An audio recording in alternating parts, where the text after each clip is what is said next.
Under Armour, baby. We must protect this house. That's right. That's what we're doing these days. Let me tell you something. If you're going to push a product, it's important to actually use a tagline that wasn't removed from the marketing strategy 15 years ago. Oh, yeah, that's that jerk Mike Florio. Who the hell cares what he says? He's not on this show. This is Chris Sims Unbuttoned, presented by Under Armour. The only way is through. That's right. We got rid of that 15-year-old tagline, and we're back in the present. I think it's only 8 or 9 years old. But it's only 8 or 9. Mike was like, harsh to me, on you. And it's like, I hope Under Armour's not mad at me for saying that. It's one of the first ways they jumped on the scene, right? And it's like one of the greatest taglines ever. I think it's a compliment. It is a compliment for me because at first, especially, like, you were like, who is this Under Armour coming on the scene? And like, you're like, what? They're going to compete with Nike and Adidas, and who are they? Right. And they made themselves relevant in a hurry. Yes, they and of did. course, that's what jumped out on my, radar. Must protect I was his like, house. damn, that guy, he's crazy and running around, hitting people and doing all that. But the only way is through, and we are very happy to have Under Armour as our sponsor here. Man, all these times, the last 2.5 years, I've come in here in a T-shirt and sat down like, God, I hope I'm not like way underdressed here. And Chris is like, why doesn't he have a real shirt on? And you have the T-shirt on. Yeah, baby. Well done. Yeah, baby. That's right. It was a little a little warmer than I expected today. Little. I know. It's like 80 something and humid here today for some reason. And we haven't had 80 something and humid the whole summer. Yeah. And now it's the middle of September and we're gonna get it. And then some wash needs to be done and some dry cleaning. Right? Yeah. I mean, come on. Like, what the hell? So I'm a little behind in that clothes department. I'm mad at some people in my house for that, all right? You can narrow that down. Yeah, the wife, the cleaning lady. Those are their departments. They got to get going there a little bit and keep up with me. So, same person or two separate people? No, two separate people. Okay. The wife does do a lot of cleaning, too, so she's double duty. But, yes, these are first world problems, no doubt about it, so I shouldn't be complaining. First world, first week. Baby, First football! week of the season. How awesome was it to have games on? Just in the house. I know you were here a lot, Yeah, but just yeah. have football on the entire day. Yes. My gosh. Amazing. Great day. It can almost be overwhelming at first because we have all the games on, and of course I want to be able to know all the important things. And hey, listen, I probably missed stuff, and that's why you got to come back to the Wednesday podcast, and we'll do deeper dives into some real X's and O's things. But I think I got a good feel for all the games. Usually I am like write a million notes about each game.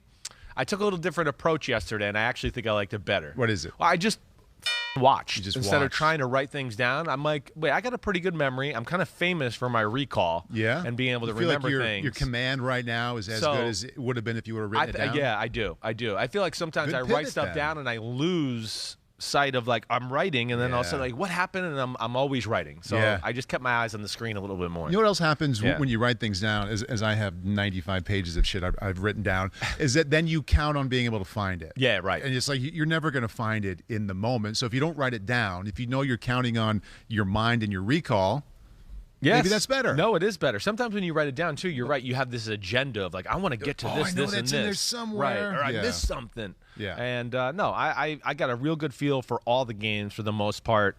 I've seen a ton of highlights, watched a little film of some certain plays in games, too, to have a feel that way. So I'm excited. Football, baby. Better than a diamond ring. Depends on who you are. Played by a king. Football. Yeah. It's an every game Monday, though.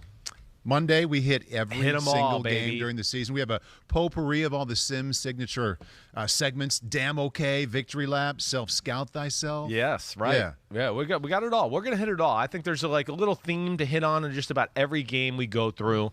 And that's what at least I'm going to give you, where the thing that jumped out to me, and we'll have some conversations about it. So damn okay. I'm a little rusty with this because I enjoy this throw. Yeah. Because I know you have a theme song here. But for the first time of the season. Yes. Damn okay is going to be about like, damn, okay, that guy's pretty damn good. And like, damn. And there was a lot of that yesterday. Plenty of good performances to pick from. Definitely. So let's start it. Damn okay. Start that track. Hit it. Damn. I'm okay.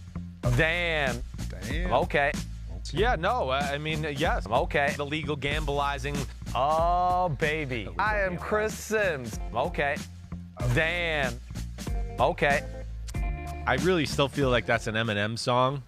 There's a song that's kind of like that. I mean, I don't know if you want to start calling me B Rabbit or anything like that, but it's the goodest rap I could do. Thank you for NBC making me sound good there. Well, this is not an original damn okay, but it certainly fits. You want to go to little Chiefs and Patrick let's Mahomes? Do it. Right. All right, knocking off the Browns 33-29.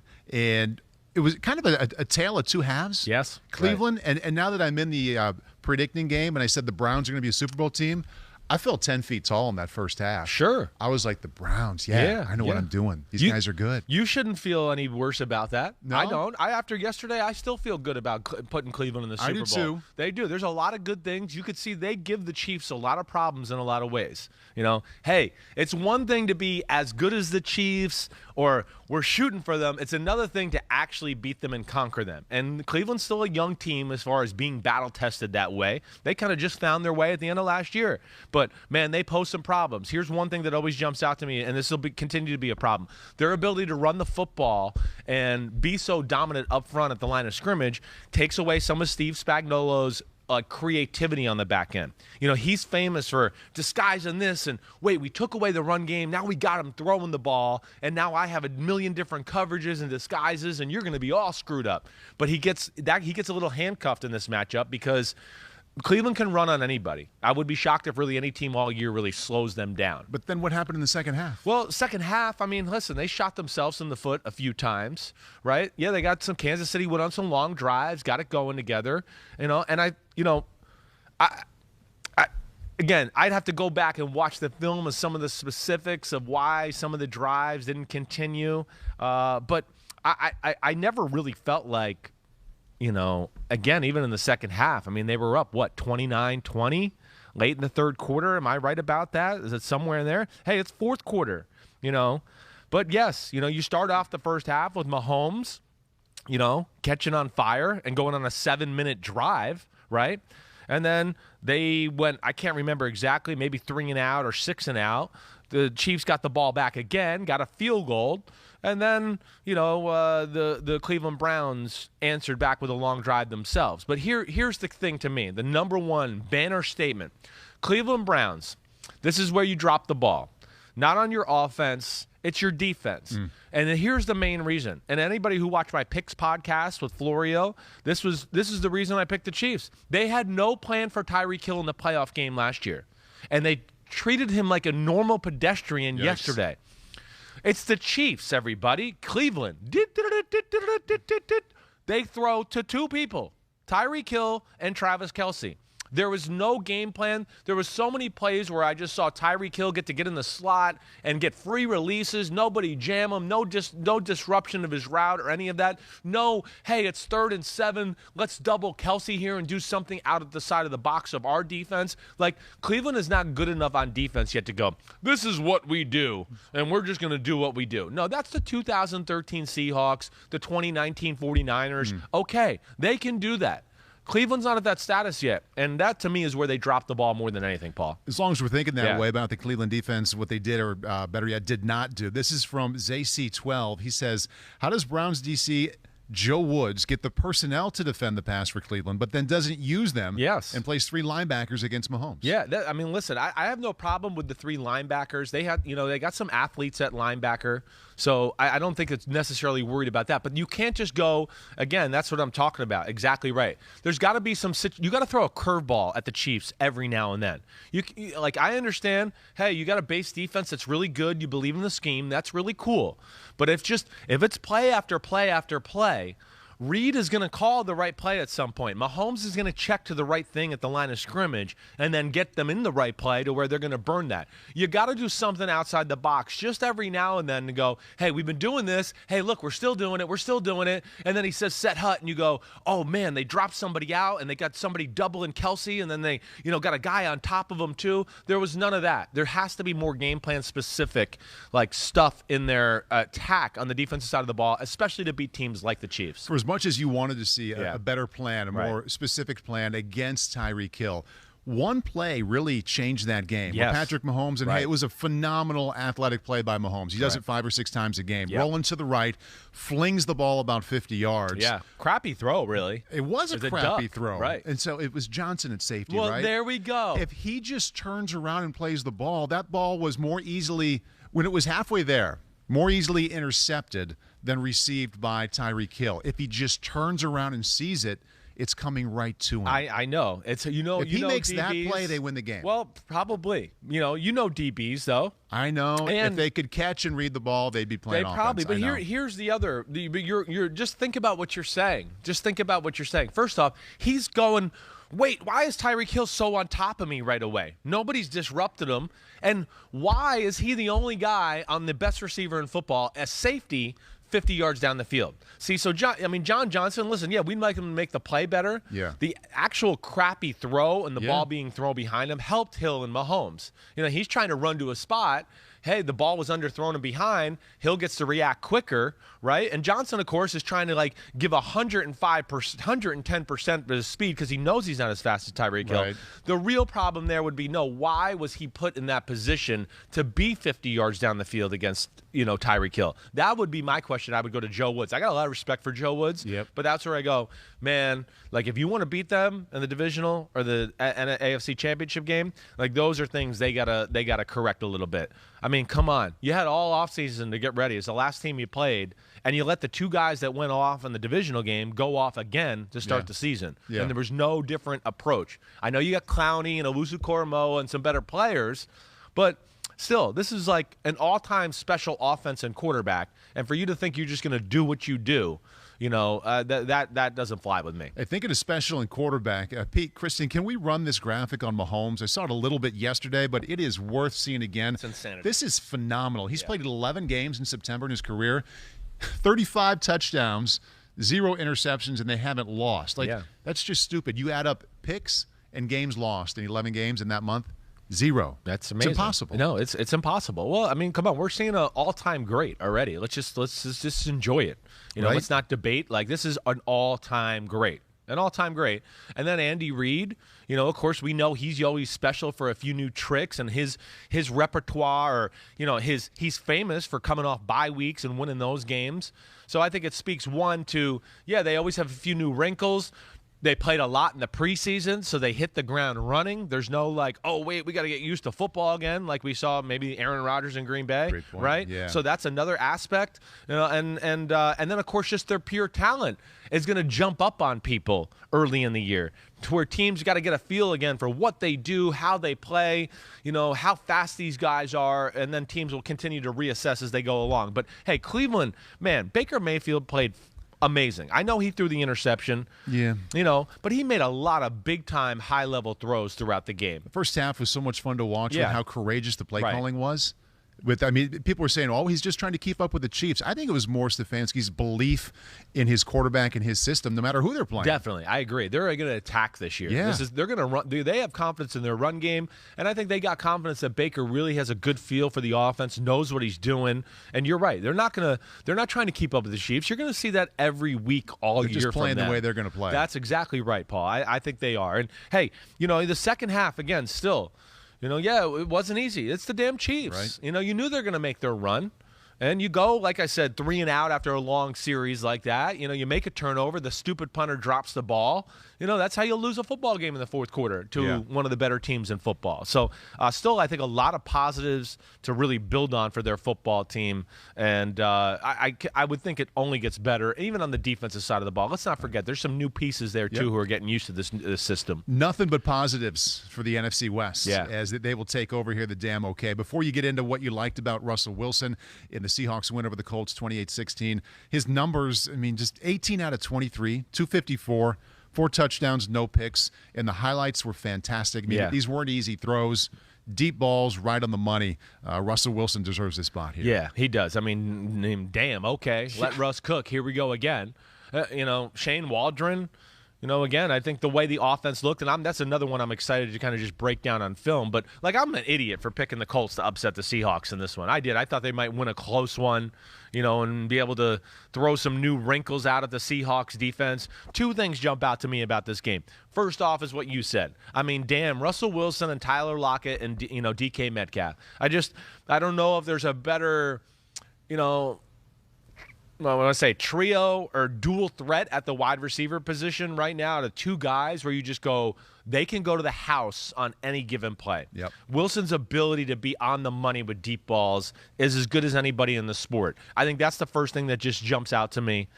They ran the ball well. If they run the ball well, and then Waldron, like we saw Sean McVay with Stafford last night, can dial up some deep pass plays to be creative every week, that's going to be really tough for every team to handle. It doesn't need to be complicated when you got a guy that can throw it like that, and then you can control the line of scrimmage. The Colts were disappointing on both sides of the ball. I mean, the front seven, they got pushed around by Seattle. We saw Russell had a lot of time throwing the ball. There was no scramble Russell Wilson magic plays where you were like, whoa, I mean, man, that was good defense. That's just Russell Wilson being amazing. No, it was just an ass whooping by the Seahawks. And then the other side of the ball too. I had questions about the Seahawks defense, but damn, their front seven was all over Carson Wentz and company early on. And it looked like Carson Wentz of old too. I'm going to be interested to see that too. Yeah. Was he holding the ball too long? Was he waiting for people or too aggressive in decision making? He's just got a little bit of that. Every play can't be the last play of the game. He's not going to make it through the year if he gets hit like he did again last week. We'll talk about injury problems. He's part of the problem sometimes. He's got to learn to save his body and not take some of these hits. Sorry, I'm blabbering. I'm excited now. I don't know if there was a new part of this season we were looking forward to more, had more anticipation, not only at this desk but nationwide, for the Sean McVay, Matthew Stafford combo, right? And what they would be able to do. An offense that was always pretty good. Yeah. What kind of a step it would take. Right. You've got one example, 34-14 win over the Bears. First reaction. Yeah, well, the first reaction is I think just Matt Stafford's going to take the offense to a level we haven't seen under the McVay era. And I know Jared Goff did some really good things with them, and I'm not trying to, get down on him. It's just Stafford's a special talent. I don't know. You listen to Drew Brees in our pregame show. Listen to anybody. This is something I've been trying to yell at people for the last 7 or 8 years. It's one of the most talented players in our sport. He was in a up situation in Detroit. It wasn't easy. I don't care who's the quarterback there. It wasn't going to be much better results. But I think here's the thing that jumped out to me.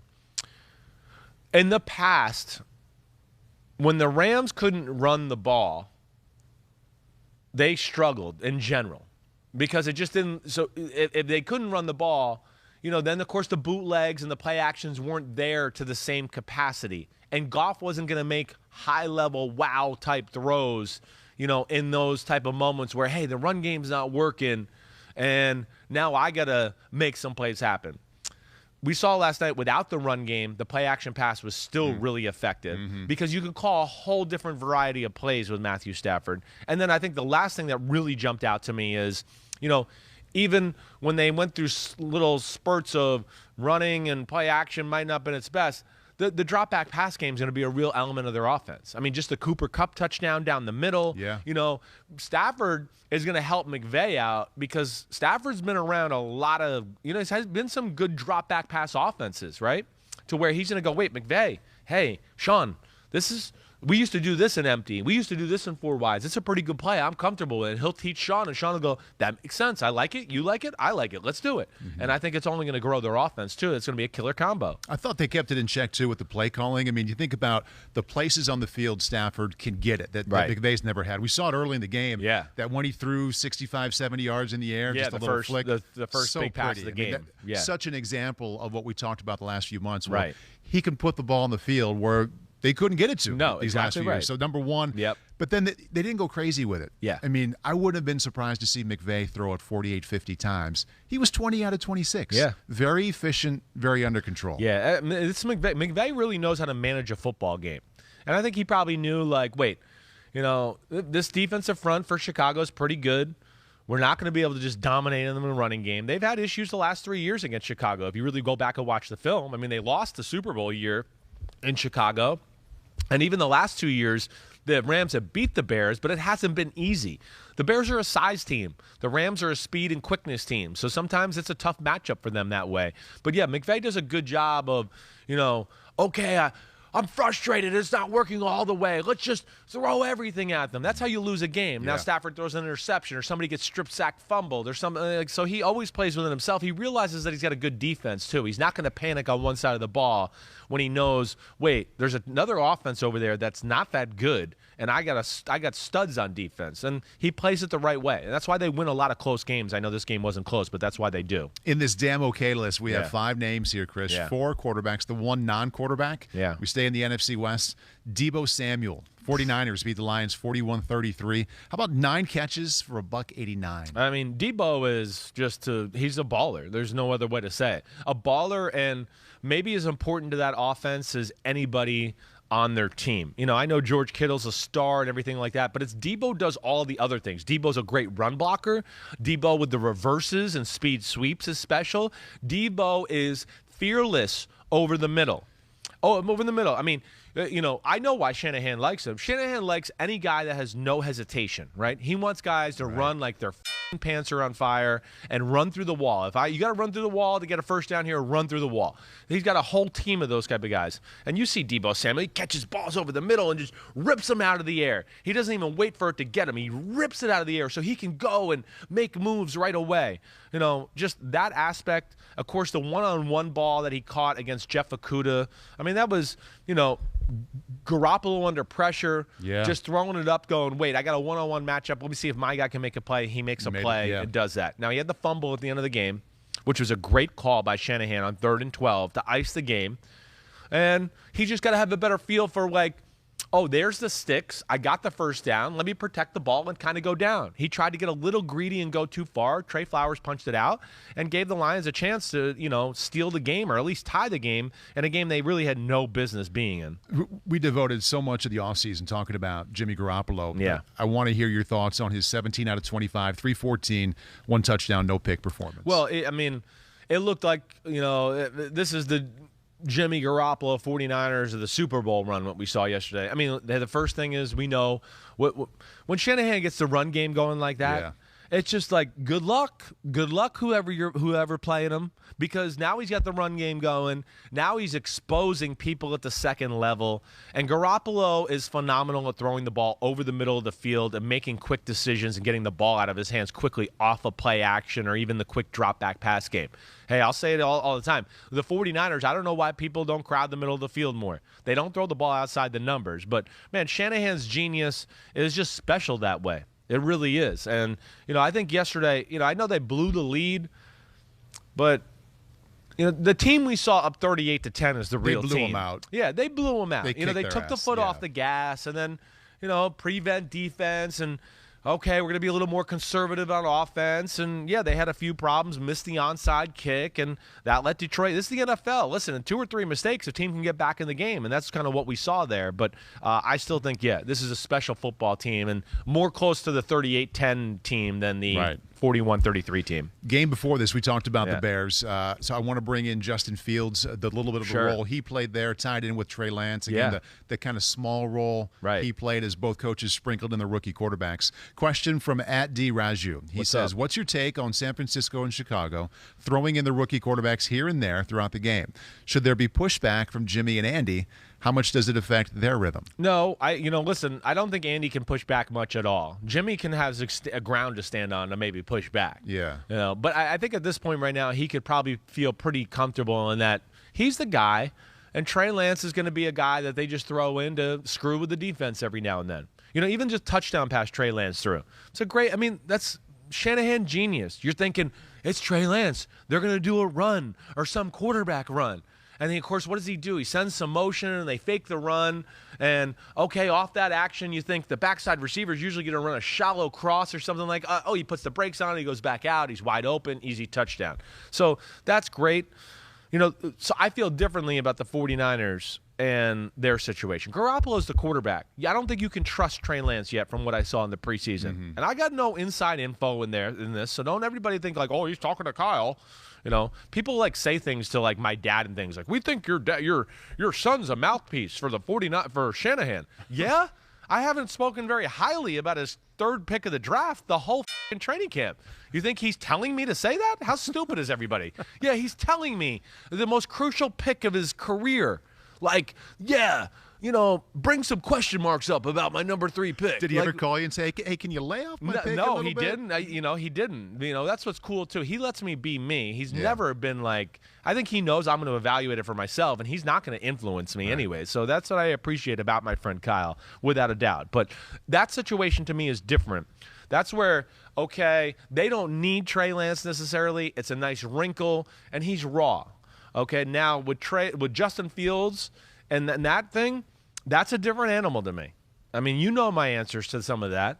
I mean, again, it's not that Andy Dalton's bad. Mm-hmm. It's just he's not going to do anything special for your offense in a close game and games when you're down that you're going to be able to make plays or get a lead or whatever it is. He played fine. He played fine. Played fine. Exactly. Fine is the word. But the combo of him, maybe his default will be going underneath and throwing the safer throw. And you've heard me complain the last couple of years about Matt Nagy's offense having 95 ways to pick up 4 yards on a pass completion. Combination of what Matt's doing, Andy's going to be a little conservative anyway. Yeah. And that's how it looked. He did pretty well. He did fine. But to your point, it's 38 attempts for 206 yards. Yeah. That's not going to beat the Rams. Right. That's just not going to do it. It's not going to beat a lot of teams that are like equal to you or better. The game is about explosive plays. And their only explosive play of the night was that first drive, the run by Montgomery. That's where I still will sit here. And I think Justin Fields should be the quarterback.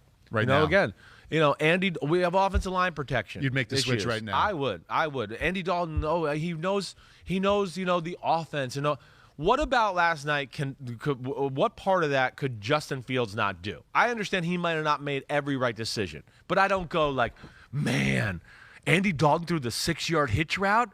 I know Justin Fields isn't ready for that yet. Well, they'd have to call a different game. Yes, I mean, Andy's going to go 8 for 9 for 60 yards. Right. I don't think they're going to expect, or they wouldn't expect Justin Fields to run that kind of offense. No, and you'll still be able to run those plays because people are going to run defenses that go, wait, we got to give and take a little bit. This guy might keep the ball. They might have a quarterback design run. We better play something simple coverage, and he'll be able to throw it. But, to your point, the Nagy offense is frustrating to me. How many times last night did we sit there and go, whoa, Andy Dalton jammed it in for 6 yards? I mean, the risk-reward is way higher risk than reward for their offense, and I think that's what bothers me. And the other thing I'll say, too, compared to, Trey Lance, Justin Fields is a bigger man. He doesn't seem... He's a little more trustworthy with the ball, I felt like, all through preseason as far as, just knowing what to do. And the last thing is his running is a notch up from Trey Lance. Yeah. The way he turned that corner on that touchdown run it was night. Easy, right? Yeah. It was easy. And it wasn't. I know. He made it look easy. He makes it look easy. This is a special runner to me. That's where I just go, I don't know, but I think there's going to be tremendous pressure. They got the Bengals this week, and if first off, Andy Dalton throws an interception in the red zone on the first drive. Yeah, okay, a little unlucky, but damn, he threw an interception. You got, you're the lesser team. You need to get a momentum in those type of situations. If things start off slow next week against Cincinnati, which I know is cold-blooded to do to Andy Dalton, that stadium's going to go crazy. Oh, yeah. They're going to go crazy, and I just think we see Justin Fields next week. It's an interesting situation because Andy's going to play average or above average most of the time. It's not going to be obvious like, get this guy out of here, he stinks. No, exactly right. It's just the offense is going to be okay. Okay. And they need it to be more than okay. Yes. And they've got this rookie over there that everybody thinks can do some different things because he can. Right. That's right. And people want to get a peek at that. But I know that's everybody's like, oh, Andy Dalton revenge game. I know. I don't think the they'll Bengals. They won't be sentimental about it. They can't be. Yeah. They got to worry about start winning some football games. And I think your point is very real. Like Andy Dalton's capable, but he has to have some sort of formula of support around him. He's not the kind of guy that's going to be like, hey, we're just okay on offense. I'll make us really good because I'll make plays and special throws and everything like that. That's just not who he is, and especially at this point of his career. We have saved the best damn okay for last. Damn, okay. We go elsewhere in the NFC West to Kyler Murray and the Cardinals. Shitballs, Batman. Holy cow. 38-13 over the Titans. And to set this one up, guys, can we roll the 5 theme there with Kyler Murray, Chandler Jones? 5 sacks for Chandler Jones. Fever. Way to go. Yeah. Tied a franchise record for sacks in a single game, and Kyler Murray 5 total touchdowns, 4 passing, and 1 running. My question to you, again, another topic we spent a lot of time talking about. You wanted to see more help for Kyler. Yes. From the scheme and the offense and the play calling. Right. What'd you see? I think I saw that. I definitely saw. I watched a little bit of this film this morning. There was definitely a more variety of personnel sets and formations and ideas that excited me. Good. Where I went, okay, like here, damn, Kliff. All right, he's been in the lab. There's some things here Which idea did you really stands out? He just there was of course a lot of movement before the snap that I liked. They got of course some weapons. When you put Christian Kirk and DeAndre Hopkins and then there's Rondale Moore on the field. And then sometimes A.J. Green's in there. Man, it's a lot of weapons to match up against. And then Kingsbury did a good job, I thought, of just, hey, we're in this formation. Oh, watch, this guy's flying this way. Oh, no, he's going back the other way. Next time we're in the pistol and the back's behind me. Oh, wait, now it's a snap or two with Kyler Murray underneath the center. Yeah. So I saw a little variety. That's what you and me have talked about a lot, right? We don't want to just see shotgun 4 wides. That's just not going to get it done week in and week out in the NFL.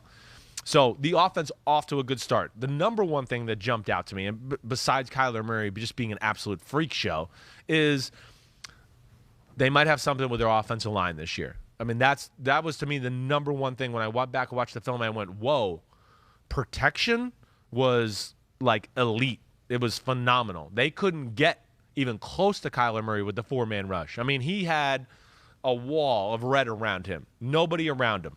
And then Tennessee got into some situations where they're like, shit, we got to blitz. We got to do something. Yeah. And then, of course, then you're one-on-one. And then there's a Christian Kirk off his back foot because he knows he's got one-on-one. Let me throw it out there. That guy's got 3 rockets up his ass. He'll go catch the ball. So that, to me, was the biggest thing, let alone the run game to go with it. They blew the Titans off the ball. They whooped their ass up front. Yeah. I mean, James Conner and, number 2, Chase Edmonds, man, they look good. That's a good little combo to have, too. Again, two other weapons there, too, where Chase Edmonds he's going to be a tough matchup because he's the type that can split out at receiver, and you can go, damn, he runs routes like a receiver. He's a legit slot receiver. So they have a lot of ways to attack you. I think that was really exciting to see on the offensive side of the ball. The offensive line really jumped out, though. They really did, along with Kliff Kingsbury's, versatility on the offensive side of the ball. And before we move on from this game, the defense, I just got to talk about that a little bit because I think I'm actually got more excited about watching the defense than I did the offense. Really? I did. The offense was good. I'm not going to just go, I'm sold, they're back. I want to see more. Can Kliff keep ahead of the curve, continue to be creative and throw a lot of different looks at you? I want to see that. I know Vance Joseph's a really good defensive coach. And, man, Paul, I don't know. I'm scared, of course. I mean, this is overreaction Monday of week 1, but just the way their first-team defense looks on the field, maybe I've underrated them. We'll see as we go forward. But we know Chandler Jones is a beast and probably the most underrated pass rusher in football. Yeah. J.J. Watt did look good. But where I was more excited is the second level of their defense. There's the athleticism at linebacker and safety. Yes. They could interchange those dudes. Right. Really looks different. It's different. Yeah. It is. I mean, it's scary how fast they are. When all 3 of their linebackers, Hicks, Zaven Collins, and Isaiah Simmons, can all fly. What'd you think of Simmons yesterday? Simmons it's the best game I think he's played as a pro. Like they figured out in the offseason how to use him. Yeah, I mean, he's either right in the middle of the field, praying mantis, running all over, sideline to sideline, long arms, long legs, just everything in your way. You can't throw over the middle of the field. And then when they put him at the end of the line of scrimmage, he's physical. He could set the edge. He'll take Derrick Henry on in the whole one-on-one and take him down. He did that a few times. And then, like you said, the safeties, when you add Buda Baker into the equation, when he gets down there, and even Byron Murphy at nickel a little bit, you just go, man, you might make it through the first line, but that second group, man, they're coming. Yeah. And there was a few times where there was holes yesterday, and I went, Derrick Henry might get 10 yards here, and he got 2. Because they can really pursue and run to the ball. I love your point on the defense. I want to back up to the offense one more time here for Kyler Murray. Yeah. I spent a lot of time with this game this morning because I figured with your interest in their offense and how maybe it would look different with how well they played yesterday, I wanted to be on top of it. Yeah, there was a point of the second quarter. Okay, it was 17-6. There was a 3rd down and 10 for the Arizona offense. Right. Okay, so Kyler Murray drops back, pressured. sprints out to his right. Right. Nobody close to him because he evades it so easily. But then he sprinted back to his left, and he set up, and like he had eyes in the back of his head. Someone was coming for him from like a 20-yard sprint. Just stepped back a little bit, made him miss, found somebody down the sideline to convert on third. Like a phenomenal, as you said, magic play by Kyler Murray that we've kind of come to expect. Yes. Same drive, there was a 3rd and 6, and this was a different kind of Kyler play. Stayed in the pocket, had a shallow crossing route from left to right, and hung in there, and it's the kind of ball you can either drive or throw with some touch. Right. He kind of faded back and put a little touch on it. His receiver had half a step on the defense and just dropped it in there perfectly. There was no scrambling around crazy. Nobody else can make this play. Right. Just It's a high-level the kind throw. of play you expect a quarterback on 3rd and 6 who's good from the pocket to make most of the time, and he did it perfectly. Yeah, I know. And both of those came on the same drive. He threw the ball amazing all day long. I mean, just, the first touchdown pass to DeAndre Hopkins in the back end line where I think that was the first one. I don't know. He threw so many damn touchdowns, I can't remember. Yeah. A few whole shots up the sideline. Yeah. He was beat up last year. He was. He told us that, when Florio and I talked to him like in the spring at one point. He kind of alluded to it because I knew his throwing motion was off a little bit. And, yeah, I think he was beat up at a time last year. Man, but, the variety throws, and I want to get to this 3rd and 6 throw as I watch it because I can't remember exactly. I got it right here. I got it. Let me see if I got it. He's in the pocket. He's got trips to the left. Yeah, he's got trips to the left. He slides to the left just a little, and he throws like a crossing route. A shallow cross to the inside guy. Yeah, to Christian Kirk. You're talking about this one, right? Yes, just dropped it in there, kind of waited for the right time. Yeah, he was running like maybe about a 15-yard crosser. It was a quarterback's throw. It was a passer's pass. It was like what you want from a pocket guy. Yes, you're right. And it came moments after he made a play like, well, no one else in the league can make that play. No. That's where, I go back to this Kliff Kingsbury thing to where if he can continue to just give different looks, keep teams on edge a little bit. Yeah. The dude's going to make a handful of plays every game to get you out of jail, like where you just go, wait, I screwed this play up. Oh, we didn't block it, or somebody busted a route. Oh, it didn't matter. Thankfully, I got that guy. Exactly. Yeah. And then if you can give them just some normal in-rhythm plays and offense, yes, phenomenal. And in this play, just as you're talking about it too, they get it's the perfect situation. Again, it's pretty good pass protection, and it's man-to-man. And it's just like, I don't know. You don't have 5 people to match up against this group man-to-man. It's going to be a very special defense that's going to be able to do that. But, yeah, it was awesome to watch yesterday. It really was. And excited for Kyler Murray. It was awesome to see the offensive line play that way. Yeah, and, watch out. Arizona. The damn NFC West. 4-0. I don't know. I mean, could they do it?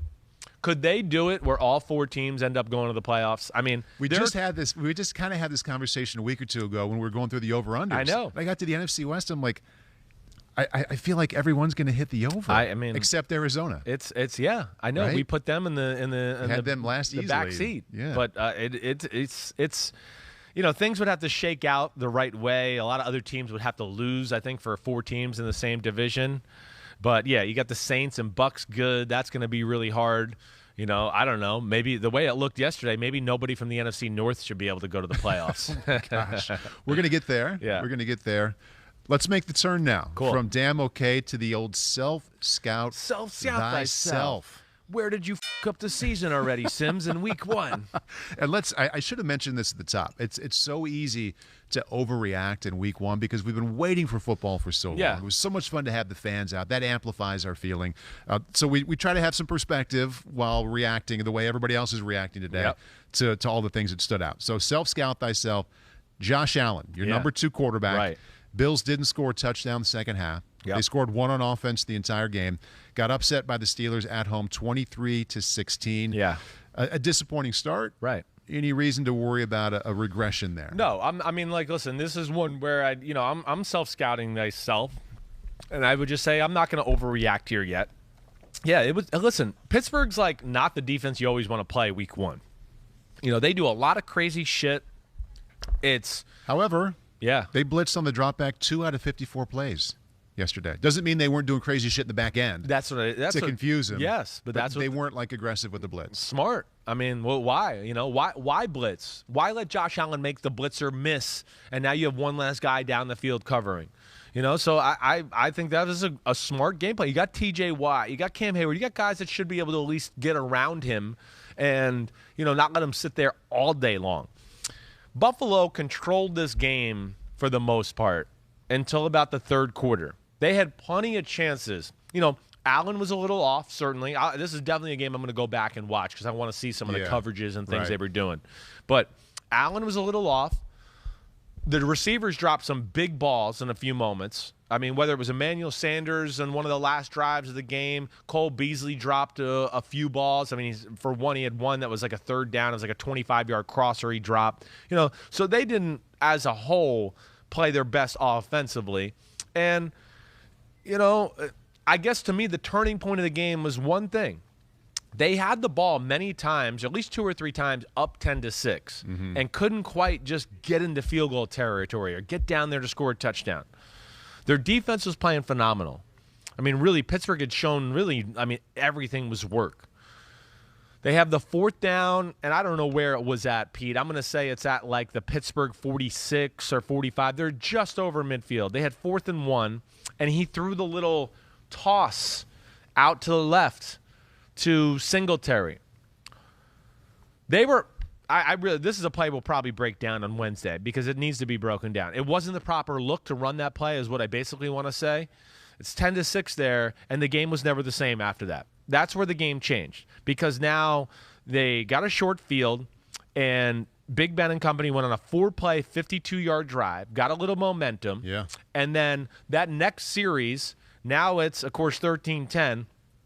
Buffalo's got the ball. He throws a seam route up the left side to Emmanuel Sanders, who it hits him right in the chest. You got 2 hands on it, and the guy kind of hits him after it and knocks the ball out. Where you go, well, that was a huge play because a few plays later, they blocked the punt and returned it for a touchdown. Yeah. So that was, to me, the game right there. And now you're up 20-10. You don't want to be down 20-10 to Pittsburgh. Right. Because now you're not going to get any blitzes or they're going to play soft coverage. They're going to let their front four just go be wild, crazy dogs and go get the quarterback. And I thought Josh Allen, a few moments of the game, it was a little too loose. It's Pittsburgh. When you get out of the pocket, you got to give yourself a look around. TJ Watt's coming. He didn't go, he's out of the pocket. I'll just sit over here and wait for him to throw the ball. They're coming. And, they got the strip sack fumble, and they had a few other plays like that, too, that were very close to disaster. So I'm not panicked on the Buffalo Bills. I think the one encouraging thing is the defense looked very good. I had questions about the defense and what they would look like. Pittsburgh had under 100 yards total offense in the first half. Yeah. I mean, they struggled offensively right away. Buffalo, this game was very close. I mean, Buffalo should have been up by more than 10-6 and 10-3 at points. At least that was my feel watching it.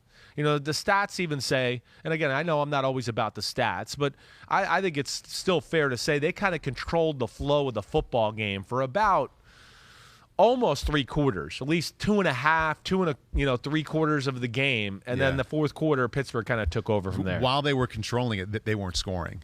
Right. You look at the score. Exactly and right. What? Yeah, it's only 10-6. They had the ball all the time. It's Big Ben and the offense are always on the sidelines. Right? It's only that. And really, it's 3 quarters. I'm wrong. It's they controlled the game for 3 quarters. They did. Yeah. That fourth down miss was in the fourth quarter, where then they drove down to that 52-yard drive and the block punt. That was all fourth quarter. So it was 3 quarters, and you let Pittsburgh hang around. Yeah. Big Ben and those receivers, as you see, they can make some plays too to change to flip the field position. You mentioned the stat, and you pointed out a good one. I want to go to the intangible a little bit with Pittsburgh. I know the focus of this right now is Buffalo, but this was so not your garden variety win for Pittsburgh. Think about it, going on the road to a team that's a popular, legitimate Super Bowl pick. Right. Most people think Pittsburgh was the bottom half of the AFC North. And who knows, maybe they still are coming into the season. And even though they had the winning record last year, people are like, you know what? Push that record aside. They sucked at the end of the year. Right. So they had all that going on, and they go in there and come from behind and win at Buffalo. You think about how much different they feel walking into their facility now as opposed to when that happened yesterday. I mean, whatever that feeling is and however you want to label it, I think they got an injection of that from yesterday more than anybody else. Definitely. It gives a little belief. I mean, the defense goes, okay, wait, we're still damn good. We don't have Bud Dupree. All right, that's a good start for us right there. TJ Watt didn't practice. Right. I guess he can still play. Yeah. He's TJ Watt, still a baller. Even the offense, again, the thing to watch for them. New coordinator. We did see the ball get pushed down the field a little bit. Listen, they're going to give teams problem, too, when you play man-to-man on them a little bit. I mean, Juju, Chase Claypool, and Deontay Johnson, they're going to be just about anybody in football in man-to-man situations, let alone they're coverage receivers. Even when they're covered, they're not. Yeah. They have phenomenal, like we saw Deontay Johnson. Ball got tipped. Yeah. He still got his feet down. Chase Claypool caught a go route down the right sideline. It was underthrown, and he plucked it off the guy's head, and the guy had 4 hands on the ball, and he still caught it. They're great that way. Juju the same way. So that's where they're dangerous. They still got to get the run game going, though. The run game was nothing special yesterday. Right. It was really one run by Najee Harris was his stats for the day. 7 carries for only 8 yards first half. Right. Second half, 9 for 37. 9 for 37, and I think one of them was like a 18-yard gain there that kind of got him down in the red zone. He had one double-digit run. Right, yeah. right. Yeah. So I certainly would like to see more from that stance, but either way, it's Buffalo, like you said. It's a good football team. Buffalo's not going anywhere. Right. And it'll give them confidence. And, man, just Mike Tomlin deserves credit. I mean, come on. Nobody's chippier than him. He probably was nudging and edging his guys all training camp. You better have your butts ready. We got Josh Allen, the Buffalo Bills. Remember what they did to us on Sunday Night Football last year? They're a highly motivated group. That was cool to see. We have some quarterback issues or some very good headlines to get into now with the Saints beating the Packers, embarrassing the Packers. Just like Matt LaFleur said, 38-3. Let's start with a positive. Jameis Winston, 5 touchdown passes. He threw 20 passes, Chris. Not a single sack. Didn't take a sack. Didn't throw a single pick. It might have been the biggest ass. I mean, yeah, it's the biggest ass whooping of the day for sure. I mean, and the biggest surprise. And the biggest surprise, there was never a point in the game where I felt like Green Bay will get back in this. Green Bay. I mean, it was from the get-go. It was smother. Green Bay is not all that creative on the offensive side of the ball if they don't have a little bit of the run game to go with it. Then they can marry some of their cool play action passes. But I think the Saints, and I'll be interested when I watch this film too, I think they went with Bakhtiari out, a new center. They said, we're not going to give you, Rodgers, any chances to change field position, throw bombs. It looked like they played 2 safeties back all game long for the most part and just whooped the shit out of Green Bay's offensive line.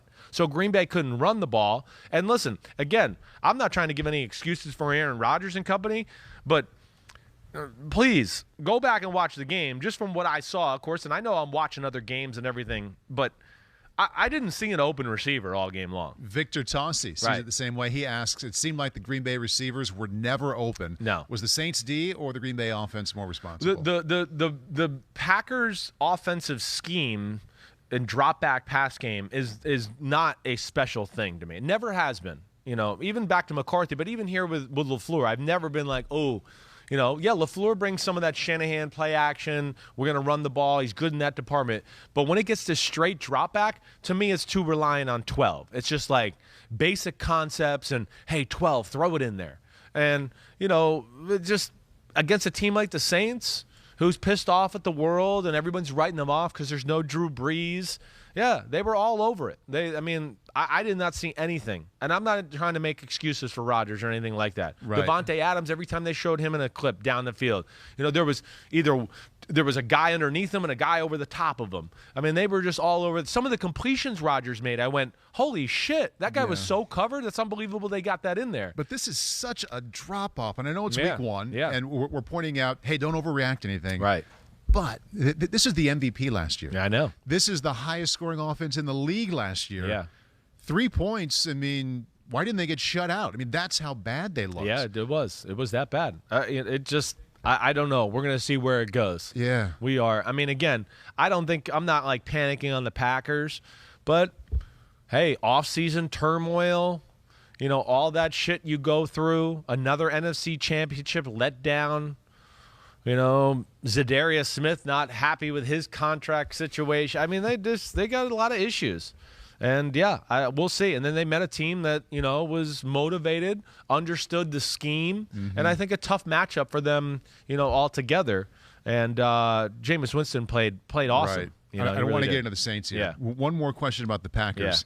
Yeah. And you seem very confident in the conversation before that Josh Allen, hey, one off game for this offense. This team is going to be just fine, even though they scored 1 touchdown on offense.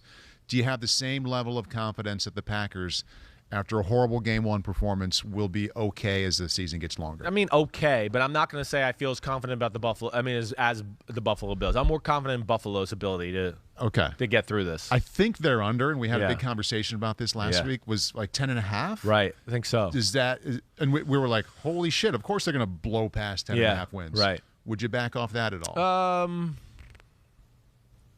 Yeah, it might be right around there. I mean, I think I picked them, to be my number 2 seed maybe, or 3 seed. I think I picked them in the NFC. I had them going to the Super Bowl. Well, one of the things that, and it's a long year. I had them a 3 seed. Okay. One of the big reasons I just the over was just because of the rest of the division. Of course. I mean, that's where I just looked at it and went, they should wipe the floor with their division. That's like maybe 6 wins, okay, maybe 5-1. Like, I don't think it's going to be much worse than that. 4-2 might be as bad as it gets, I would think. Yeah. Maybe. We'll see as we go forward here. I guess I have more faith. This is what I have more faith in with Buffalo. First off, Allen is capable of more than Rodgers at this point of his career. He really is. He's even when things are broken down, he is capable of making more magic happen. He has, I think, a better weaponry around him. Even though I don't go, whoa, it's unbelievable. I mean, Diggs is amazing. Emmanuel Sanders is good. There's a reason this is 3rd team in the last 3 years, though, everybody. He's not a superstar anymore. Cole Beasley's good. Dawson Knox is good at tight end. But I do think Buffalo's passing system, their system, is just more creative, more in-depth. I see way more route combinations and schemes as compared to Green Bay, which in their drop-back pass scheme is like West Coast 101. It's like still stuff sometimes where I go, yeah, okay. Most of the old defensive coordinators know the rules of these plays just as good as your players do. They've been defending this since Bill Walsh in '85, so they know it. And that's where I get concerned with Green Bay a little bit, I guess, is that aspect. Right. So they are a little bit more – they're more reliant on needing the run than Buffalo. Buffalo, they ran the ball yesterday because of like what you said. It looked like Pittsburgh was so deep off and running so many different crazy zone coverages and things like that they were like, shit, we got to run the ball up the middle on a few draw plays and let Singletary go in there because it was stealing. Right. So I have more concerns about Green Bay, long story short there. I know you're going to spend more time with that and kind of get a good feel for what did happen for Green Bay. Yeah. You go in to sit down and watch that tape of Green Bay failing against New Orleans and Jacksonville. Do you go in thinking, okay, it's more Aaron Rodgers, it's more the receivers, it's more the scheme? Which one of those 3 do you go in most skeptical of? I think when I see receivers not open like that, the scheme is gonna be the first thing I'm gonna say. Okay. I mean, there's too many plays on replay and everything. I know Rodgers throws the interception when they're down there close. But even that, they had a guy running with the shallow cross, and they had another guy coming ready for the shallow cross. Yeah. That was a dumb throw by him. He wasn't that open. No, he was not that open. Yeah, That's what I mean. But there was a beat on their offense. So that, I think, is the first thing I'm going to watch, is just to go, listen, I know Rodgers didn't play as good and the offensive line wasn't great, but to me, the look was nobody was open all day. What did the Saints do? Where in the offense did they have a beat on what they were doing, I think, is the first thing I want to check out. And the best thing or favorite thing you saw from Sean Payton and Jameis Winston? I mean, I think, it's the obvious. It's just that, it's the ability to stretch the field a little bit. Yeah. They have a crushing offensive line that's in the conversation for one of the best in football. We know how special the running back is off of that in Kamara. So they're going to force your hands. And Peyton he's a run-first play caller the last 5 or 6 years. This is not like 5,000 yards Drew Brees back in 2013 or 12 in those years, right? He's looking to do that. So they make you creep up and respect their run game. And they're going to move most teams off the ball, and that's where they're going to be dangerous, because then, now Callaway and Deontay Harris, they can stretch the field, and Jameis certainly can push the ball down the field. Okay, we have one more here for the Self-Scout Thyself. And to set this one up here, Chris, I've got a lot of people I don't know upset with me because I sit next to you. Oh, is that right? You know where we're going? No, I don't. If we jumped on 95 and drove about 2.5 hours south, what's the big city we'd be in? Philadelphia. Yeah. He's crapping on me right now from first game. People are, and just to, I think a lot of our listeners are with us all the time, so they know that you didn't have Jalen Hurts in your top 40 this offseason. So people are tweeting at me; they're angry with me, because I sit next to you and he played well, and they think you didn't give him the proper respect in the offseason. Listen, I'm not like the end-all, be-all. Maybe you play this clip and send this out to all these people. I'm going to sit here and tell you when I'm wrong. I don't think I'm going to be right about every evaluation. I do 97 zillion evaluations throughout the year. Every now and then I'll be 969 zillion correct and one wrong. No, I'm just joking. He did. He looked really good. Yeah. He looked good in the preseason, just in the 10 snaps. Right. You know, I did like the way to look. Hey, I picked Philadelphia to win this football game. Yeah. Just so people will know that right off the bat. Yeah. You know, but yeah, the way he controlled the football certainly was good. You know, the ball placement throughout the day. You know, I don't go, wow, what a laser, wow, what a spiral, but the ball is always right there where it needs to be. Right. And then, of course, his ability to make plays outside of the pocket, like the touchdown before the end of the first half. I mean, that's special what he brings to their football team. And here's the thing I'll say, too. You know, as I got closer to the season and, you know, I start to dive into rosters a little bit more and, like, let me give one more evaluation. I did sit there and go, man, maybe I'm a little low on Philadelphia because I think Pete would attest to this. What I've been saying over the last, 10 days or at least is just this, man, their offensive line can be special. I mean, special. When you talk about, you know, the big tackle, I'm going to mess his name, who just signed up the contract extension, Malata, right, Malata. You got Kelsey. You got Brandon Brooks back healthy. Lane Johnson. I want to go, yeah, that's one of the better groups I can talk about in football. You know, so they can protect him, but they also, because of that group, they're going to make some defenses go, damn, we got to put an extra guy in the box. They're going to blow us off. They ran the ball a few times yesterday, and the Atlanta Falcons, their whole front four was 4 yards down the field. Yeah. I mean, they got pushed around. So I really liked it. I really did. And I'm rooting for Jalen Hurts. I know everybody thinks I didn't make him my top 40. Yeah, it looks like I'm wrong right now. And I'll go down on Philadelphia Sports Radio and say, yeah, I messed that one up. He looked really good. He really did. It's a great throw. It's a one game. I get it. But, you know, even the throw to Devontae Smith for the touchdown, just the right trajectory. Excuse me, I'm drooling. Right ball. And the other thing, too, is I'm a believer in the offensive scheme.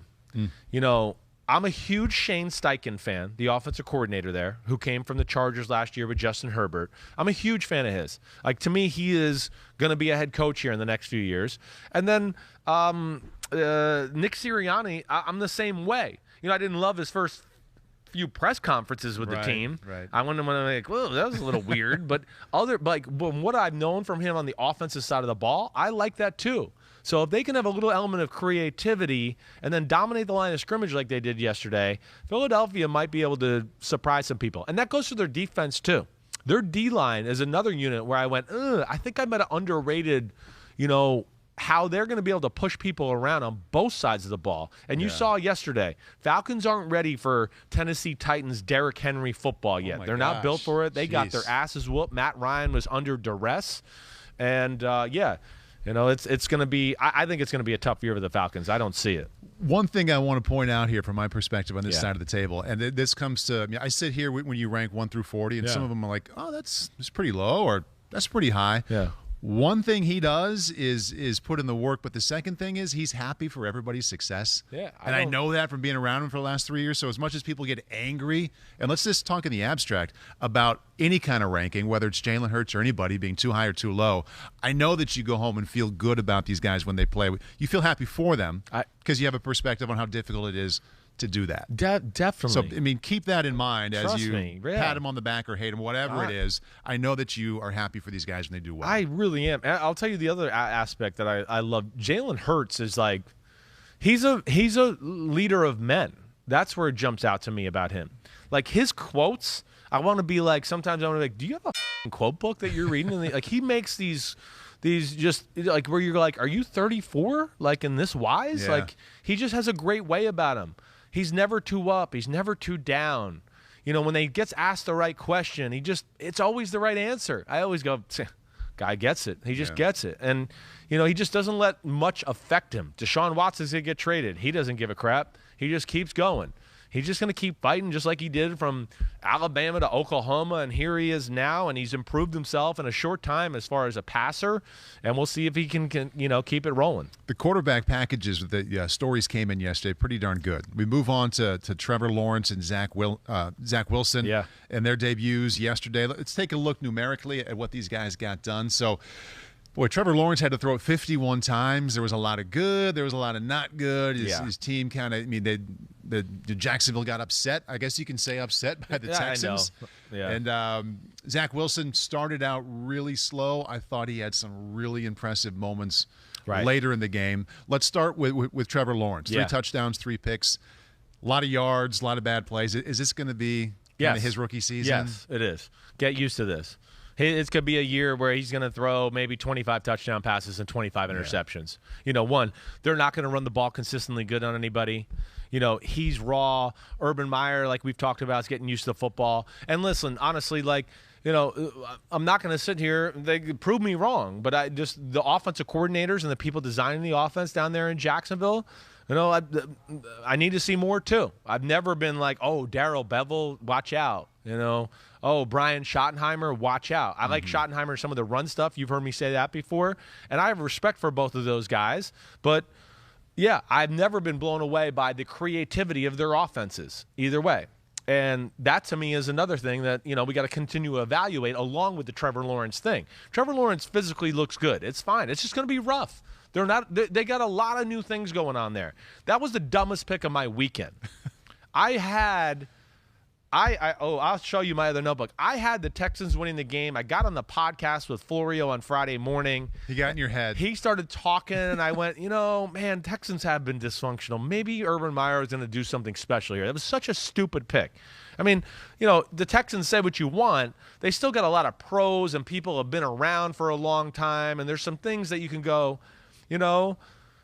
Jags were 3. I know. It was a dumb line by Vegas. That got down to they were 3 smoking points. crack when they did that one. Jags They really were. Favorites, yeah. But here's, I think, expect this. Trevor Lawrence, the game was easy for him in college.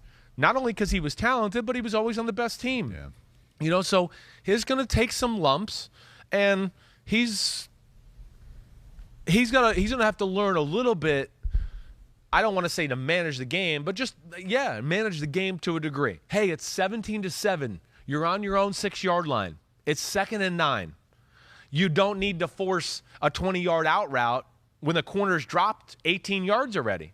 That's not, know the situation. Know where you are on the field. Okay, it's 2nd and 9. The guy underneath was wide open. You could have thrown to him. He probably would have got the first down.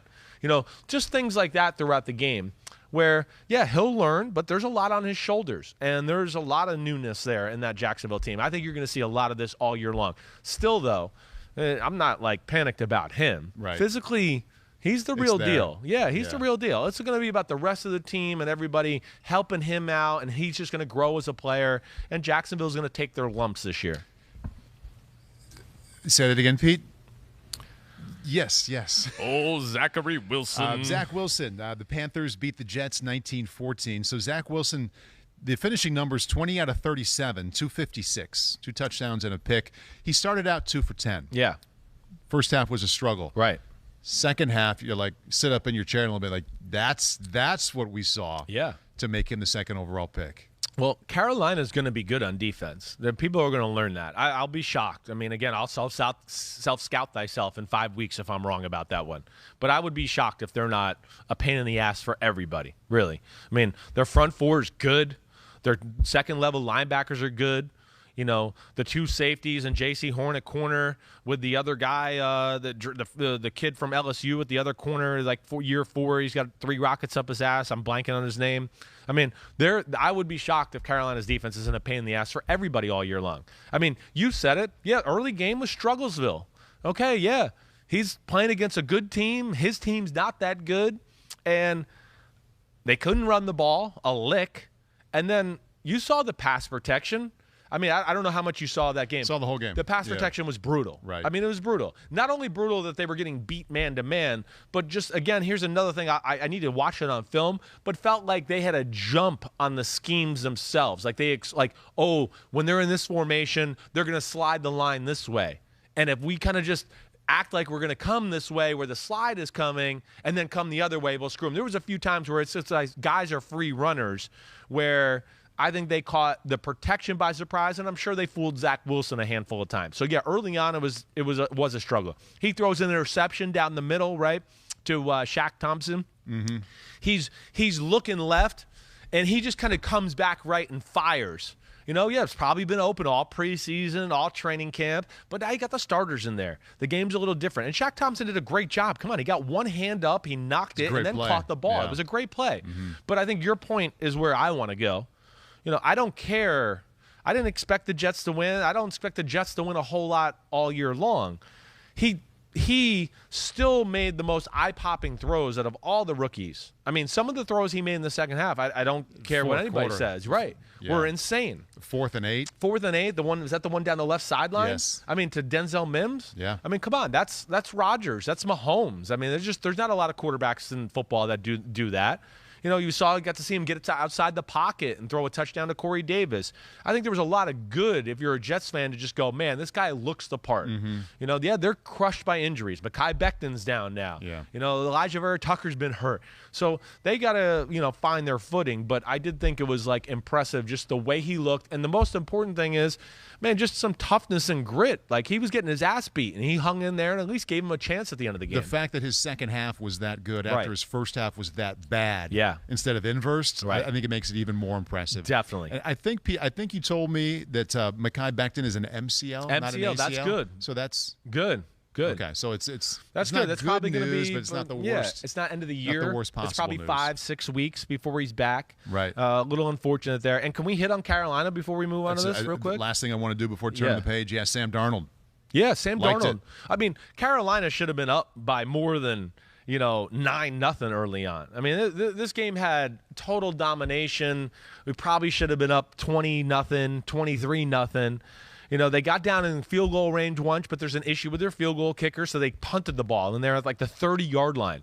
Of course, they had the 4th and 1 at the 4-yard line, and Sam Darnold hit the fullback as he was going to give it to Christian McCaffrey. Yeah. It caused a fumble. They didn't get the conversion. Right. Darnold played really good. There was probably 2 throws over the game where I want to go, he had an out route that would have been a first down and maybe a touchdown early on where I would have gone. He missed a couple throws early. And it's some big situation. Missed a seam route in the end zone. Right, exactly right. That's what I mean. They weren't that was it.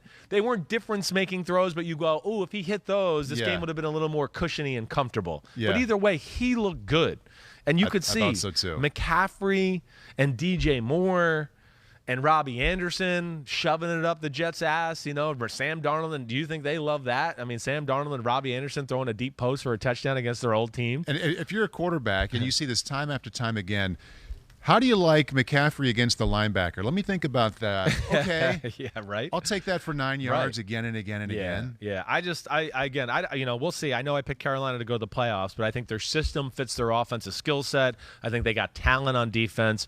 We'll see where it goes. But, they should have won that game by more. But I give the Jets a lot of credit, Robert Saleh and company, just hanging in there and making it competitive at the end. I thought Darnold looked really decisive. Definitely. Conviction. Yes. Didn't hesitate. Right. I mean, numbers were good, but just the eyeball test. Definitely. I'm with you all the way. Yeah.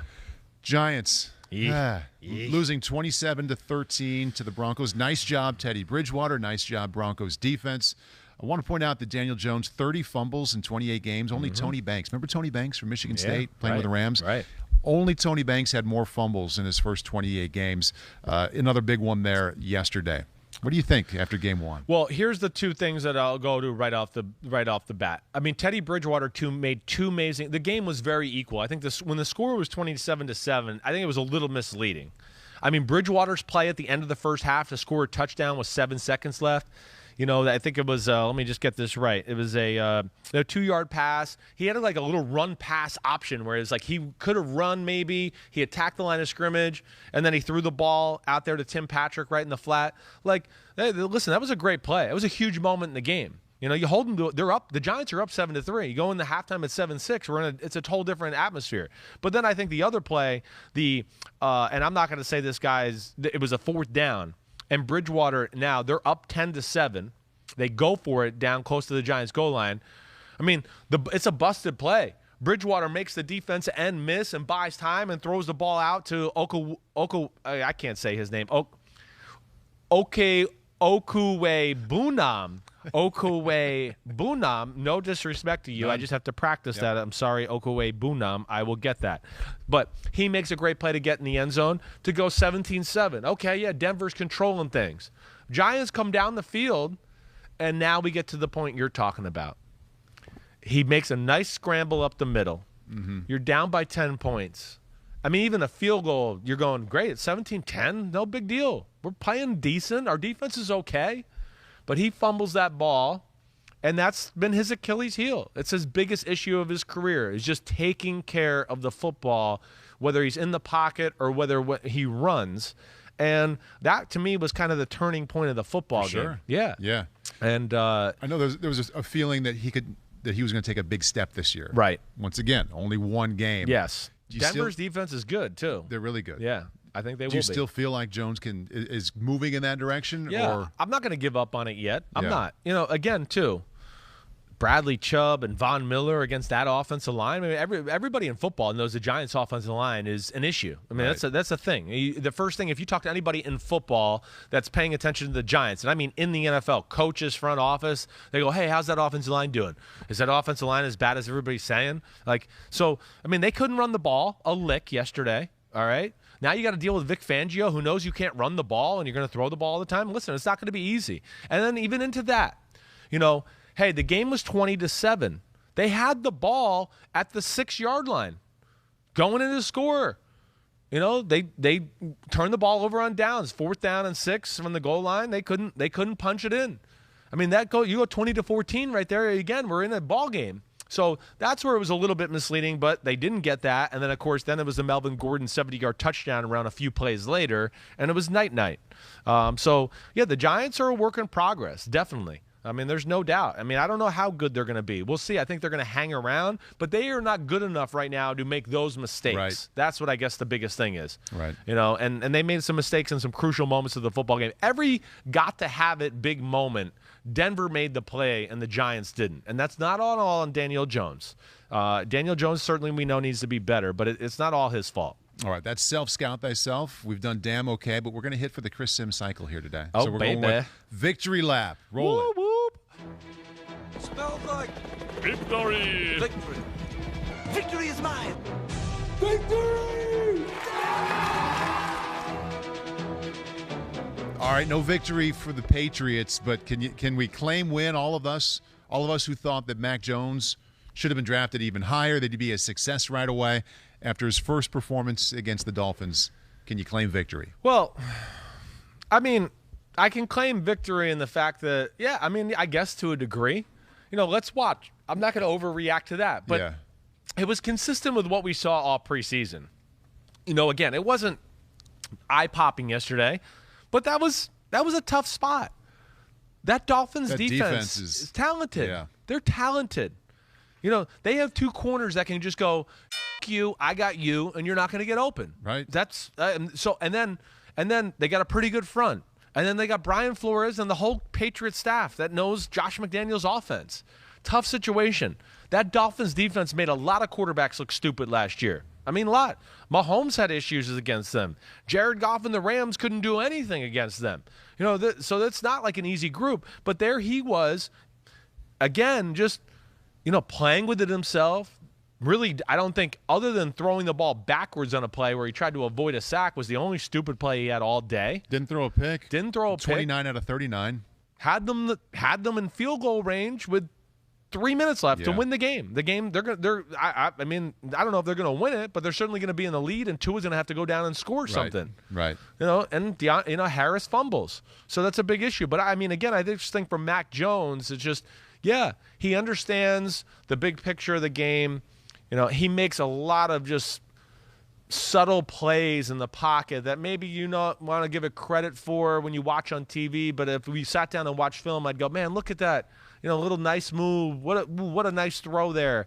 There was plenty to build on positively there. And, I feel good about, my evaluation and where it's going for Mac Jones. How about Tua? 16 out of 27, 202. Yeah, Tua was just a scrapper. He was a scrapper. I mean, that's the biggest thing. I think the thing that, few plays, they did a good job of getting the ball into Jalen Waddle's hands. He gave his guys a few opportunities to go make a play. He had Jalen Waddle one time up the left sideline one-on-one. He made a big play, I think maybe for his longest completion of the day. Same thing with Devontae Parker on the right sideline. Same type of thing. Had the Tua, again, you can win football games with Tua. There's no doubt about that. It's just got to be a certain way a little bit. I don't think you're going to be able to ask Tua to carry you and go, wait, we got to get in a shootout right here. We need you to make plays and throw lasers. Well, we'll see where it goes from there. But I think they understand that.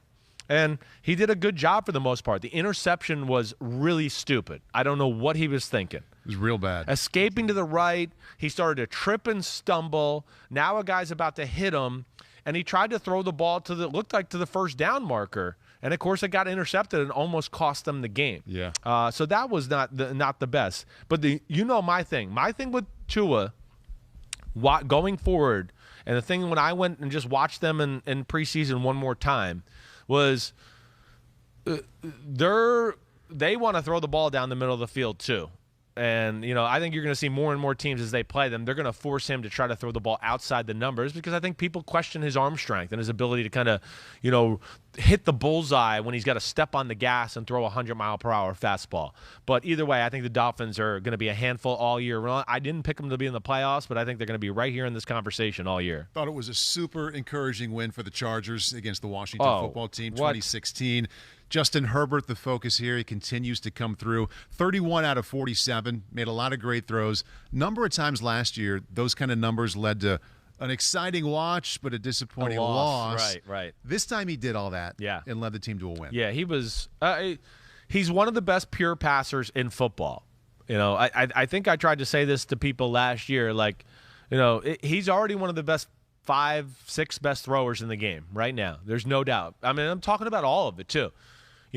Again, got to step on the gas and hit the bullseye. Oh, you need a 40-yard laser down the sideline. You need me to hit him between the numbers? No problem, coach. I'll do it.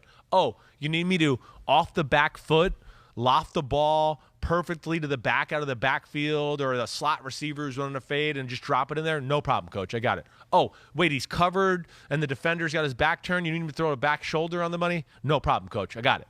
So that is just, it's high level. And, how could you not be excited about that, let alone some good receivers to go along with it? Yeah. But I'll tell you, this is the number one thing that jumped out to me in the game, Paul. And this is where I would go, ooh, this might change my opinion on the Chargers a little bit. I know where you're going here. Their pass protection. Yeah. That was supposed to be the biggest, baddest pass rush in football. People, go back and watch. The Chargers were 14 for 19 on third down. Their first-round pick, or one of the, Rashawn Slater? Yeah, tackle? Rashawn Slater. Was really good. Yeah. I know. I last night had to do a little package on Herbert for our Peacock postgame show, and that was the first thing that jumped out to me as I started going through plays. I started going, look at this. Every third down, he's got nobody around him. Nobody. They could not get close to him. If that's the type of protection he's going to get this year, then the Chargers are going to be in every game against every team, because he's going to hit people whether they're open or not open. So I thought that was really cool to see. And, of course, Washington with the quarterback injury and everything like that is going to be a hot-button topic here. I have a question here from at JP Finley, NBC Sports, friend of the program, friend of the family here. If Ryan Fitzpatrick misses significant time, he has a dislocated hip, it's the Tua injury. It's the Tua injury. It's the same thing. Knee jammed into the ground, so the hip gets jammed back up into your body. So that's it for the season. It could be, maybe, I don't know. But I know that there's he will miss significant time for sure. That. Yes. How do you expect Taylor Heineke to perform? I'm not sold on Taylor Heineke, and I don't mean that to be disrespectful. I just, I know we have the magic show of the wild card game against the Bucs. I was there for that, so I'm kind of all ears, because I was like, I know. Good. I know. He's pretty good the whole time. Right. One game. Yes, one game. Your biggest concern. And even before that, it was okay. I just don't know if he's going to make enough plays and throws in tight football games like we see yesterday to go, we can still win the game. Again, the Chargers, they kind of controlled that game. They drove down. Herbert threw his worst pass of the day, the interception down there by the red zone when he tried to force a deep out route into coverage there. So, they dodged a bullet there a few times, but then, of course, Gibson fumbles the ball at the end and ended up letting San Diego score anyways. But, I'm not sold on Heineke. I'm not sold that he has enough talent to take advantage of everything their offense has to present itself. I'm not. Yeah, their offense should be at least decent. Their defense should be really good. Definitely. So if he plays pretty well, yeah, you're talking about a wild card contender. Yes, exactly right. Yeah, I mean 100%. I don't. How do they feel about him? I don't know. Again, I know he will manage the game and do some things here and there. But at the end of the day, I mean, if they want to get in the playoffs, it's going to have to be some plays. You're going to have to make some plays and do something like that. I don't know if they let it ride one more week and then kind of get into the Cam Newton conversation. I mean, that's, of course, what we're going to be talking about all week long. Would you rather line up with Cam or Taylor? I guess I'd probably still rather line up with Cam. Mm-hmm. I would. Yeah. I guess I have more confidence in it. I need to see more from Tyler Heineke. I know, like, Cam, we got our questions, but they know how to manage Cam there, too, and play, and they know Cam. I mean, that coaching staff's all from Carolina. So, listen, I don't know. Maybe they won't want to deal with them because of the way things ended in Carolina. I don't know what the story is there with that group there. Did Ron address it today, Pete? Is it? I haven't heard anything yet. I've not seen anything. Yeah, but that's going to be the million-dollar question. I would think they give Heineke one more week to see how it goes, see how he plays. So there you go. It's a Thursday night game. I forgot about that. Yeah. Ooh, that's going to be tough too. But I would think that at least Cam's on their radar, and they're going to evaluate this as they go. Yeah. Okay. I mean, in a way, because you mentioned that they know him better than anybody else. I mean, if they know him and still really like him a lot, they could have signed him right now. Yeah. I mean, again, Cam he's a hot lightning rod topic too. Not everybody just wants to bring him into their organization and start are you going to play Cam Newton? Hey, Cam Newton's in our locker room. It's just not everybody wants to deal with that. They don't. So, but Heineke, he's a scrapper.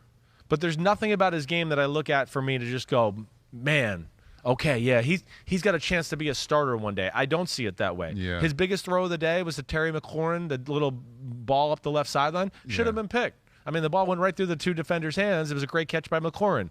I got to see more, I guess, before I buy in and go, yeah, stay with Heineke. Yeah, that's fair. Yeah. I think Pete just told me that breaking news, Fitzpatrick just put on IR. Yeah.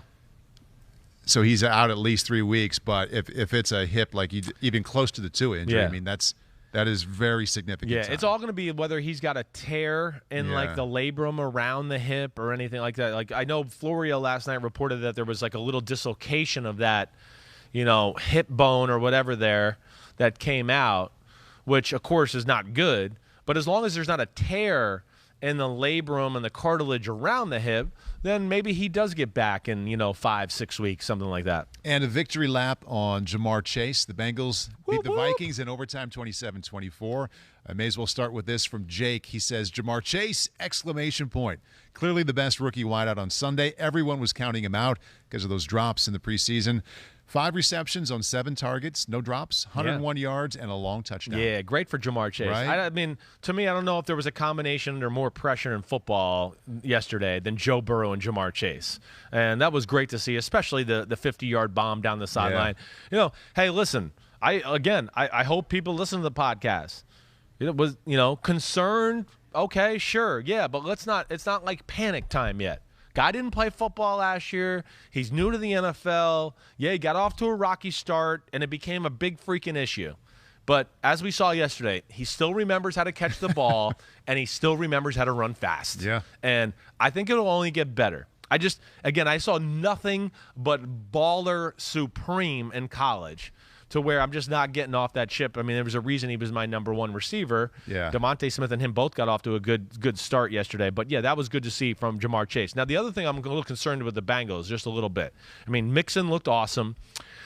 This game, first off, they were up 21-7. Let me just say this. This was the turning point of the game that made it close. The Bengals were up 21-7 on their own 30-yard line and went for it on 4th and 1. A lot of going for it now. What the You're the Bengals. You're up 14. The Minnesota is having a trouble moving the ball. Yeah. You don't like the over aggressive. Not on your own 30. Yeah. Up 14. Like it's like you were like, hey, we got to give you a chance for the ratings on TV here. So we're going to gamble on this one, Mike Zimmer, one of the greater defensive minds in the last 50 years of football. We're going to gamble. Oh, what? That's just stupid. Like, you're just begging to lose a game that way. Maddest I've seen you with this. Because, like, I like Zac Taylor. I like Joe Burrow. Yeah. And, like, don't let your emotions get the best of you in that moment. People around the building are opening the doors. They thought that knock was on their Bengals. Yes. Yeah. But no, everything. And even Joe Burrow. I mean, that was awesome to see, too. How awesome was that? I mean, just like I don't have anything for or against either one of these teams. Right. But how can you not pull for somebody that went through that bad injury, and you're kind of keeping an extra eye, be like, boy, that'd be cool if he got off to a great start. Yeah. And he was terrific. Yeah, he was terrific. Yeah. Looked comfortable. Good for him. Didn't make all the plays we were used to seeing him, like, scrambling and doing that. We're not going to see that for a few weeks. 20 out of 27. Exactly. Knows where to go with the ball. He was smart. I mean, I thought he threw – the ball looked good coming out of his hand. That was good.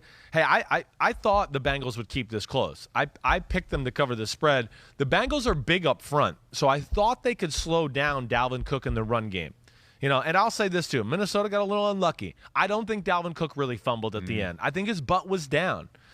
All my common sense says it, but I'll give respect to the NFL where there was no clear video evidence to actually see it. You could kind of somewhat piece it together, and you're like, I think he's down. But they called it a fumble on the field, and there was nothing clearly to overturn it. And that's the rule book there. So, good job by the NFL there. But here's the other thing I want to say. Yep. Pete, T. Higgins got hurt yesterday, and that would be a blow. And I don't know. And I want to say I saw him go off on the cart on the sidelines. And then, Pete, if you just look that up or at least give me a clue. Okay, if it's a cramp, that's good because they need T. Higgins. Yeah. Hey, listen, when you talk about Mixon, Jamar Chase, Boyd, T. Higgins, and if they can run the ball a little like they did yesterday, this is the whole reason that taking Chase made sense instead of the tackle, who did very well for Detroit yesterday, by the way, Penei Sewell. Right. But having those guys outside and one inside as well. It's awesome. It is awesome. They could be a real handful if they can just win the line of scrimmage a little bit and keep people honest with the run game. Mixon is a super talented superstar running back. He's a superstar.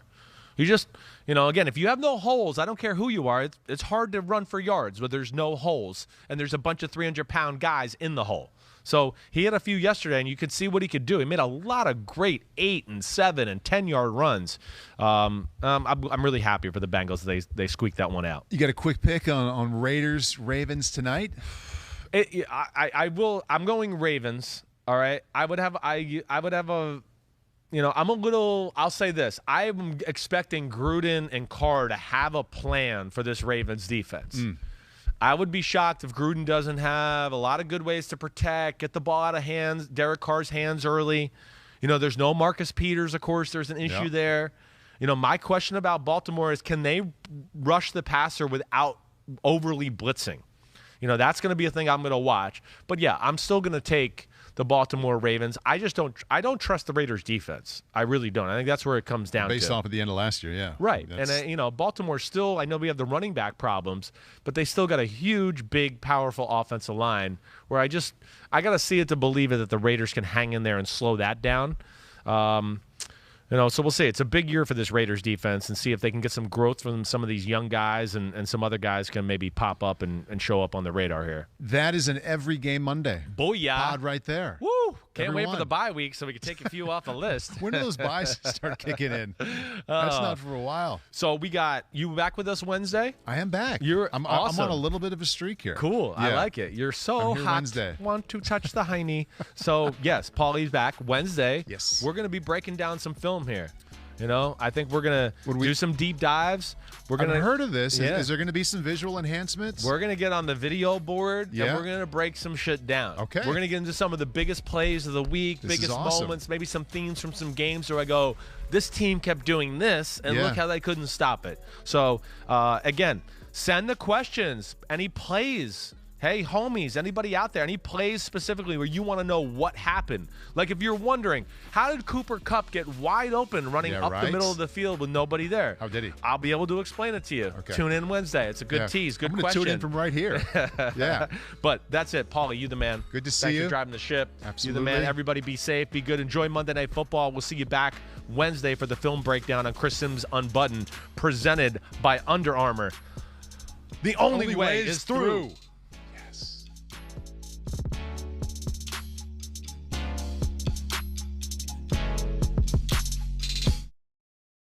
Yo, what's up? Come on, man. Subscribe on YouTube to Chris Sims' Unbuttoned podcast. I need you. Please hit the subscribe button, please. Hi, I'm Mike Tirico, and thanks for watching. Make sure to hit subscribe for the latest news and highlights from NBC Sports.